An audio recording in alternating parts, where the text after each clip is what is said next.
If you're a parent or a caregiver, you know that feeling, that quiet desperation of a sleepless night. But, for so many families of autistic children, this isn't just a once-in-a-while thing. It's pretty much a nightly reality. So, what is actually going on?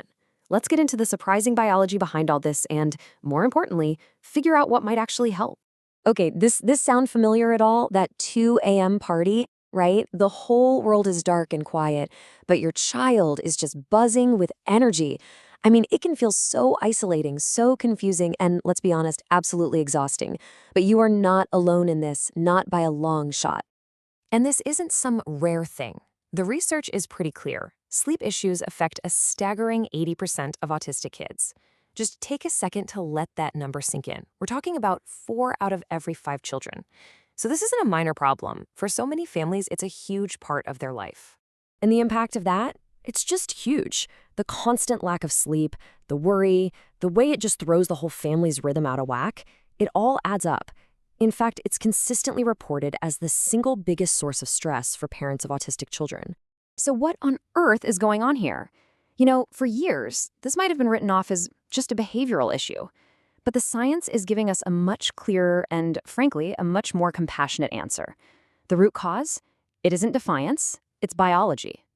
Let's talk about the main character in our sleep story, a hormone called melatonin.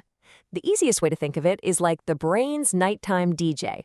When it gets dark outside, melatonin gets on the mic and tells the whole body, "All right, party people, it's time to shut it down for the night." And this really gets to the core of the problem. See, in a neurotypical brain, that melatonin release is super predictable, just like a perfectly timed clock. But in a lot of autistic brains, that internal clock can be, it can be broken. It just isn't keeping time the way it's supposed to. So, how can it be broken? Well, it usually happens in one of 2 ways. First, the brain just might not be making enough melatonin to send that strong go-to-sleep-now signal. Or second, it could be making it at totally the wrong times, like, say, in the middle of the afternoon, making them drowsy then, instead of at night when they need it. And this is so important to understand.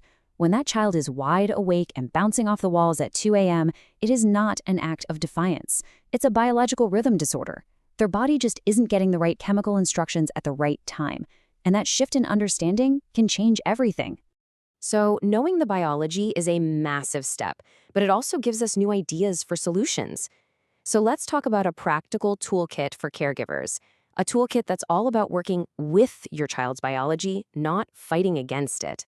Okay, we're going to look at 3 key strategies that families have found can really make a difference. We'll start with light and how simple changes there can help reset the brain's clock. Then we'll get into the amazing calming power of deep pressure. And finally, we'll touch on how supplements might give their brain a little kickstart, with the doctor's help, of course. All right, first up, light. Our brains are hardwired to think bright, blue-toned light means daytime, wake up. That's why the light from iPads and phones is so bad for sleep. It basically screams, "Stay awake," at the brain and shuts down melatonin production. So, a great first step is creating a 2-hour screen-free zone before bedtime. And hey, if you need a nightlight, switching to a warm, red-hued bulb can be a total game changer, because red light doesn't mess with that sleep hormone nearly as much. Next, let's talk deep pressure. For a kid whose senses might already be on high alert, the gentle, steady pressure from something like a weighted blanket can feel incredibly calming and safe. It kind of mimics that secure feeling of a really good hug. That sensation helps the body release serotonin, which is a brain chemical that helps us feel relaxed and content. And it can really help quiet down a busy mind and pave the way for sleep. And finally, for some kids, if their brain just isn't making enough melatonin, a supplement can sometimes give the body that little nudge it needs to start the sleep process. But, and this is the most important part, this is not something to try on your own. You absolutely must talk to your child's doctor first. They can help you figure out if it's the right move and, just as importantly, get the dose and the timing just right for your child's specific needs. And that right there, that's the whole point. The most powerful thing we can do is shift our perspective, to stop seeing sleeplessness as a behavioral problem that needs to be managed and start seeing it as a biological reality that needs to be supported. That simple shift, it's everything. It really leaves us with a hopeful thought, doesn't it? By focusing on these biological keys, things like light, pressure, and hormones, maybe we can find the path to unlocking a peaceful night for everyone in the family. It's a journey, for sure, one of understanding and patience.